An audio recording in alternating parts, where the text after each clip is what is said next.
ये बात है एक टास्क जो मिला था सांसदों को और जिसे दिया था खुद प्रधानमंत्री मोदी ने, जो गांव की किस्मत का दरवाजा खोलने के लिए था। आज क्या है उस टास्क की स्थिति, आइए देखते हैं। बीजेपी यानी भारतीय जनता पार्टी लंबे समय तक बीजेपी की पहचान शहरों की पार्टी की रही है। 2014 में प्रधानमंत्री मोदी के नेतृत्व में ऐतिहासिक जीत के बाद पार्टी ने इस पहचान को बदलने की गंभीर कोशिश की। सांसद आदर्श ग्राम योजना के जरिए करना सिर्फ इतना था कि सांसद गांव गोद लेते और उसके रूप को निखारते।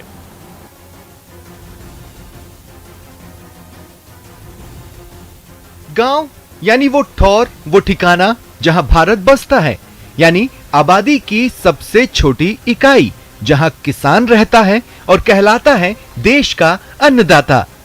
आज तक इन गांव ने वादे देखे हैं और देखी है अपनी उपेक्षा। फिर एक बार गांव में उपेक्षा का दंश गहराया है।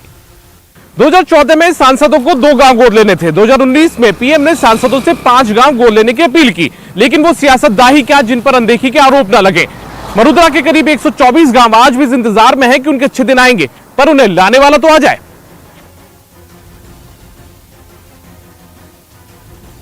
मरुधरा में योजना का एपिसोड चल रहा है जिसका टाइटल है गांव एक खोज। दरअसल प्रदेश से देश की संसद में जाते हैं 35 सांसद, 25 लोकसभा के और 10 राज्यसभा के। साधारण गणित है, संख्या के लिहाज से 175 गांव चिन्हित होने थे, यानी गोद लिए जाने थे। पर हुआ यह है कि अब तक 51 गांव ही चिन्हित हुए हैं। सवाल यह है कि सपना था अब की बार ग्राम सुधार, उम्मीद और आशाएं जग उठी, पर ये पूरी कैसे होंगी जब पार्टी के सांसद ही योजना और उसके लक्ष्य को भूल बैठे। सांसदों से जब ये सवाल पूछिए तो जो उसका जवाब मिलता है उसका सार है योजना की खाली पड़ी है नाव, अभी खोज रहे हैं गांव। मिसाल के तौर पर मिलिए जयपुर सांसद रामचरण बोहरा से। सांसद जी बताते हैं कि अब तक उन्होंने भापुरा, दादिया, विजयपुरा और बड़ी का बास ग्राम पंचायतों को आदर्श ग्राम योजना के तहत चिन्हित किया है, यानी 4 गांव गोद लिए हैं और 5वें की तलाश जारी है। अब सांसद जी की तलाश का क्राइटेरिया सुनिए। 5वां गांव हम अब गोद लेने जा रहे हैं, उसके लिए हमने सर्वे कराने का काम किया है। जहाँ भी जो ज़्यादा पिछड़ा हुआ गांव है, एक्सप्रेशन विलेज को लेने की हमें ज़रूरत है। जल्दी ही सभी गाँवों को विशुल्क का पानी मिलेगा, सभी को शिक्षा की सुविधा मिलेगी, सभी को स्वास्थ्य सुविधाएं मिलेगी, सभी को रोड नेटवर्किंग से एक दूसरी जगह आने जाने का सुविधा मिलेगी। मैं समझता हूँ कि मैंने मेरे दृष्टि से पूरा प्रयास करके लोगों को आम सुविधा से जोड़ने के लिए, लोगों को रोजगार से जोड़ने के लिए काम किया है। हालांकि ऐसा नहीं है कि हर सांसद अपनी जिम्मेदारी से मुंह मोड़ रहा हो। कुछ जिन्हें उंगलियों पर गिना जा सके, इसमें थोड़ी सीरियसनेस दिखाई है। 4 सांसद हैं जिन्होंने कोटे के सभी 5 गांव चिन्हित किए हैं। अर्जुन राम मेघवाल, नरेंद्र कुमार, कैलाश चौधरी और अर्जुन मीणा ने सभी 5 गांव चिन्हित किए हैं। माना जा सकता है कि सांसदों की दिनचर्या बेहद व्यस्त रहती है, लेकिन योजना के लिए समय निकाला नहीं जा रहा या निकाल नहीं पाए, इसका जवाब खोजना जरूरी है। फंड किसी भी योजना की रीढ़ होती है, यही फंड। सांसद आदर्श ग्राम योजना के लिए कोई अलग से फंड की घोषणा नहीं है। ऐसे में सांसदों के सामने गांव गोद लेकर उन्हें चमकाना एक बड़ी चुनौती है। वैसे भी वायदा कर वायदा खिलाफ कहलाना कोई भी सियासी दल सुनना पसंद नहीं करता है और जवाब में बहाने सुना देता है। हो सकता है इसी नाराजगी को मोल लेने से बेहतर सियासतदान योजना की मंद रफ्तार के भरोसे अपनी गाड़ी हाँकना चाहते हो। कैमरा पर्सन बलवीर के साथ दीपक व्यास, न्यूज़ 18 राजस्थान, जयपुर। टास्क और उसकी अनदेखी की दूसरी तस्वीर देखिए कैसे मरुधरा की पहचान की अनदेखी हो रही है और ये डर गहरा रहा है कि कहीं हैं थे न बन जाए। ऊंटों की संख्या में लगातार हो रही है कमी।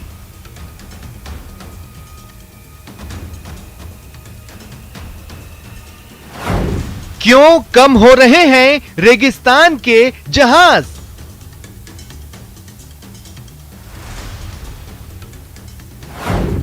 डूबता जहाज जिम्मेदार कौन?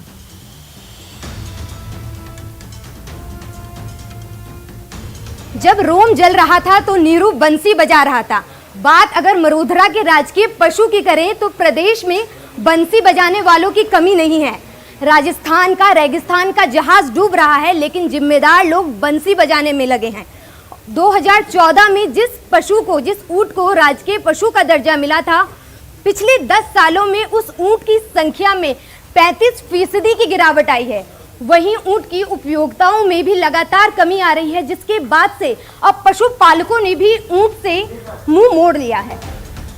तो क्या लुप्त हो जाएंगे रेगिस्तान के जहाज? सवाल इसलिए क्योंकि राजस्थान में ऊंटों की संख्या में लगातार कमी हो रही है। हाल ये है कि पिछले 1 दशक में ऊंटों की संख्या 3.25 लाख से घटकर 2 लाख से भी कम हो गई है। अब तो प्रदेश के राजकीय पशु की लगातार कम हो रही संख्या पर राजस्थान हाई कोर्ट ने भी चिंता जाहिर की है। हाई कोर्ट ने पूरे मामले में सुओ मोटो लेते हुए राज्य सरकार से जवाब तलब किया है। राजस्थान उच्च न्यायालय की खंडपीठ जो मुख्य न्यायाधीश द्वारा प्रिसाइड की गई, उन्होंने ऊंटों की जो संख्या कम हो रही है इस पे चिंता जाहिर करते हुए एक सुओ मोटो कॉग्निजेंस ली है, जिसमें राज्य सरकार को निर्देश दिए हैं कि वो 22 सितंबर तक अपना पक्ष रखे। मुख्य रूप से चिंता का विषय ये रहा है कि 2012 से अगर हम 2019 की लाइफ स्टॉक सेंसस की बात करते हैं तो ऊंटों की संख्या लगभग 35% घट गई है।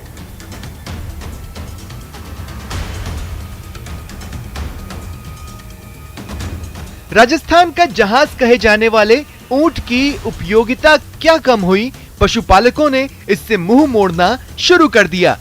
पिछले 1 दशक में ऊंटों की संख्या में करीब 35% की कमी आई है, जो 3.26 लाख से घटकर 2 लाख से भी कम हो गई है।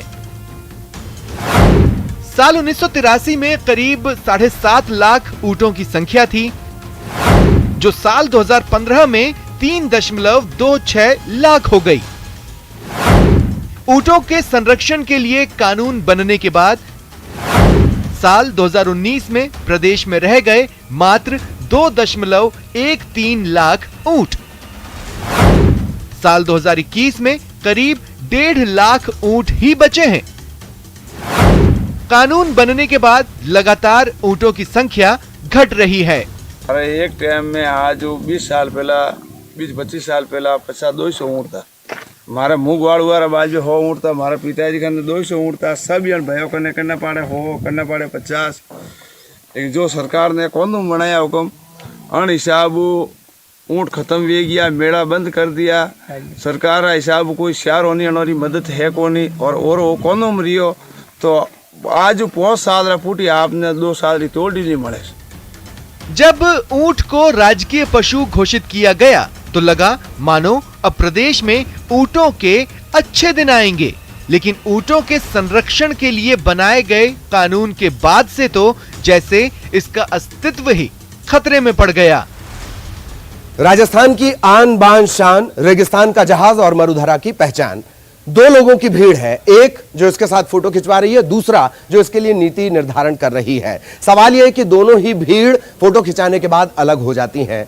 मसला यह कि पशुपालक अगर 2 वक्त की रोटी नहीं जुगाड़ पाएगा तो कैसे इस नीति का बोझ उठा पाएगा? तो सरकार इस रेगिस्तान के जहाज को बचाएगी या फिर बंसी बजाएगी? यही समझा रहे हैं जयपुर से सचिन। नीति और नियम सवालों में है और यही सवाल खाकी को भी घेर रहे हैं। वजह है एक लीक्ड ऑडियो और जिस तरह से कई नपे हैं उससे यह लग रहा है कि खबर में दम तो है। सुना तो होगा ही, कहीं गाड़ी पलट जाती है तो कहीं अपराधी पुलिस की गिरफ्त से भाग जाता है। इस दौरान अपराधी पुलिस के ऊपर फायरिंग भी कर देता है और जवाबी कार्रवाई में मारा जाता है। यह एनकाउंटर की सेट स्टोरी, लेकिन नागौर वाले मामले में एनकाउंटर की स्टोरी फिक्स होने से पहले ही लीक हो गई, जिसे जिम्मेदारी दी गई थी। एसपी साहब का हवाला भी दिया गया था, उसकी हिम्मत ने साथ नहीं दिया। नतीजा ये रहा कि एनकाउंटर की ये स्क्रिप्ट ऑडियो के रूप में पुलिस की साख के ऊपर आकर गिरी। ऑडियो बम से पुलिस महकमे में खलबली।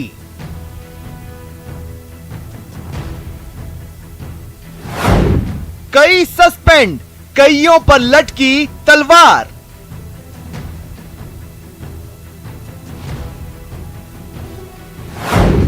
वायरल ऑडियो से लीक हुई खाकी की सेट स्टोरी।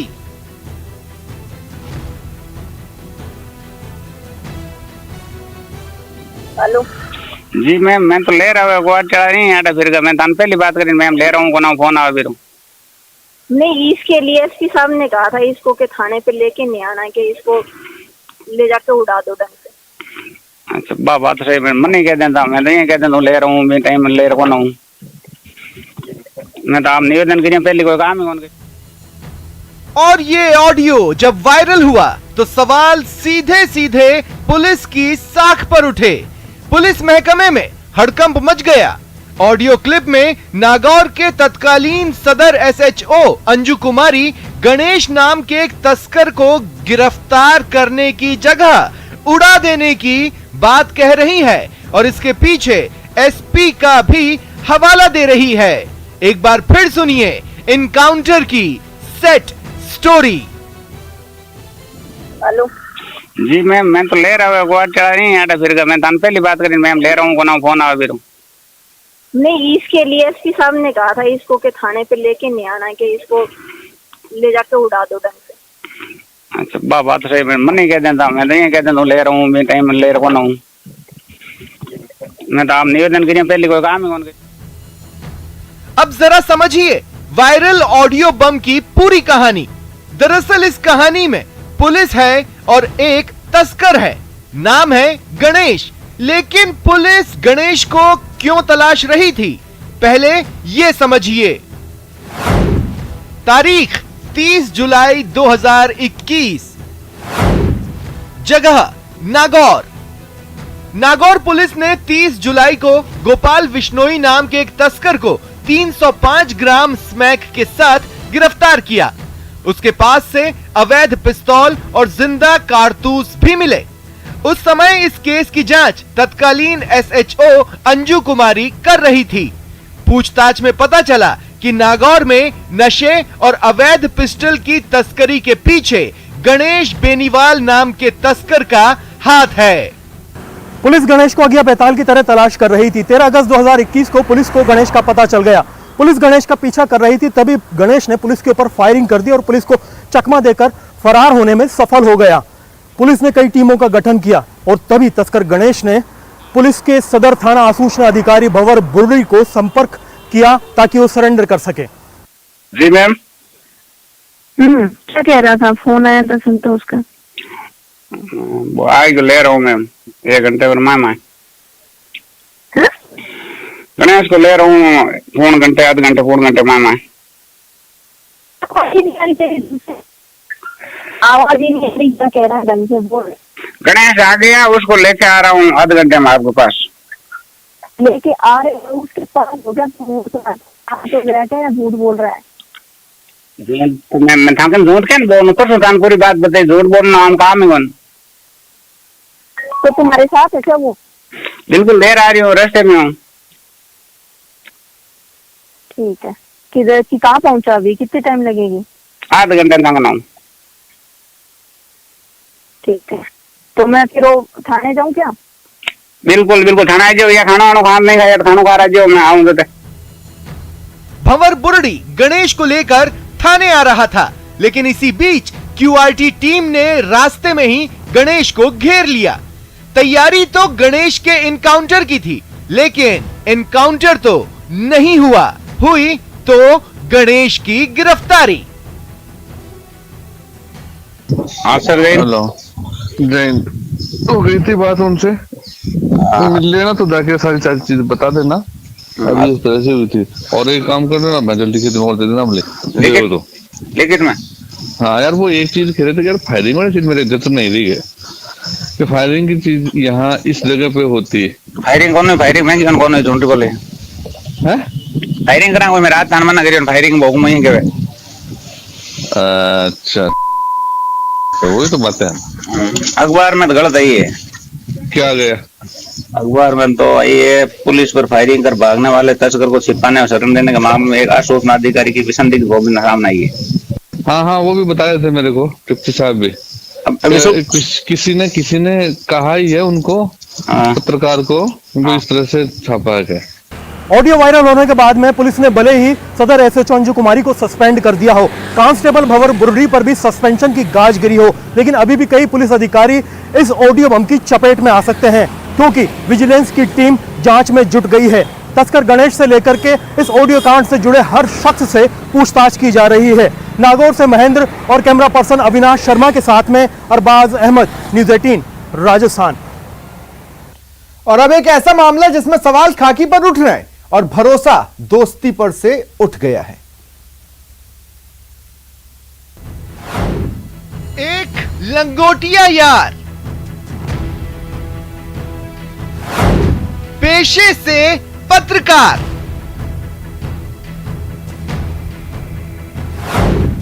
करता था गंदा व्यापार,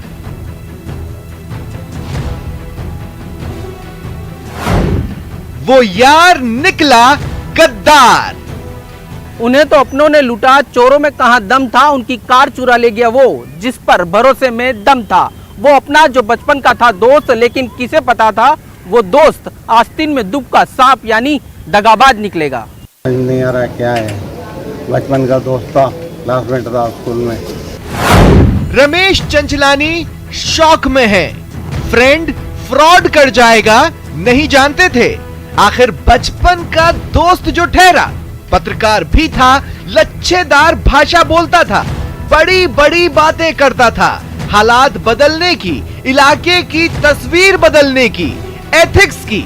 पर रमेश चंचलानी नहीं जानते थे उनका दोस्त अब पहले जैसा नहीं रहा, बदल चुका है, अपराध का रास्ता पकड़ चुका है, जिसकी आंखें अब पीठ पीछे उनकी संपत्ति को तौलती है, यहां तक कि धोखेबाज धमकी भी दे सकता है। नरेश ठक्कर है, फिर फादर आए तो मैंने तो 10 लाख 20 लाख ले लो, नहीं क्या फिर आत्महत्या कर लूंगा, ये करो, नहीं क्या मैं नहीं माना। नरेश ठक्कर यही वो शख्स है जो रमेश चंचलानी की आस्तीन का सांप निकला। इसी दगाबाज ने दुबई से लौटे अपने दिव्यांग दोस्त की गाड़ी चुरा ली, बल्कि आरोप तो यहां तक है कि गाड़ी का इस्तेमाल उसने तस्करी में किया।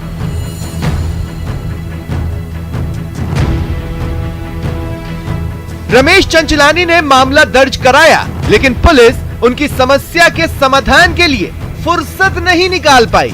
जब रमेश चंचलानी ने खुद हाथ पैर मारे तो एक टोल नाके के फुटेज ने मामला पानी की तरह साफ कर दिया और तब पुलिस ने गुड वर्क दिखाने की सहमत उठाई।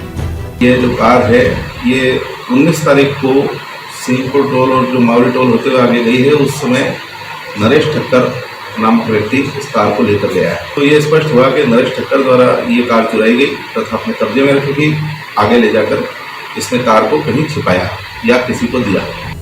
कार 15 तारीख को चोरी हुई। शातिर नरेश ठक्कर ने इसका रंग रोगन बदलने का जतन किया। 19 तारीख को रमेश चंचलानी को सुराग मिला।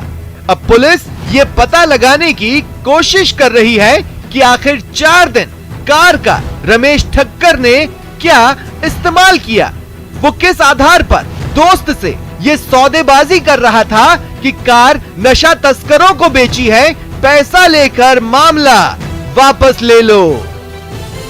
नरेश ठक्कर अपनी अब तक की पत्रकारिता के अनुभव के निचोड़ को अपराध को छुपाने में कर रहा है। ना तो वो पुलिस को सहयोग कर रहा है, ना ही मुंह खोल रहा है, लेकिन ये खबर चीख चीख कर सभी को सीख दे रही है कि जहां भरोसा वहीं धोखा।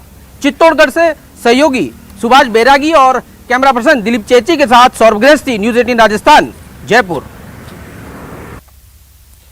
बात जब भरोसे की हो रही है तो भरोसा तो शेखावाटी यूनिवर्सिटी ने भी तोड़ा है। जो हुआ उसके बाद सावधानी तो एक ही बात में लगती है, अगर एग्जाम हो, पेपर चाहे जिस सब्जेक्ट का हो, पढ़कर हर सब्जेक्ट चाहिए। साल भर की तैयारी, जोरदार तैयारी, लेकिन जब एग्जाम में पेपर वाला लिफाफा खुला तो सारी मेहनत पर पानी फिर गया। पेपर सामने आया तो पसीने छूट गए। इसलिए नहीं कि सवालों के जवाब नहीं आते थे, बल्कि इसलिए कि जब पेपर सामने आया तो वो आउट ऑफ सिलेबस नहीं बल्कि आउट ऑफ सब्जेक्ट था, यानी पेपर किसी और सब्जेक्ट का और सवाल किसी और सब्जेक्ट के।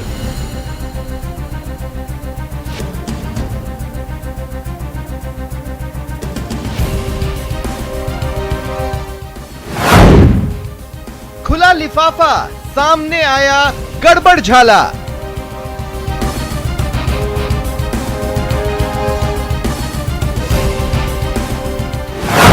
सिस्टम फेल, ये कैसा घालमेल।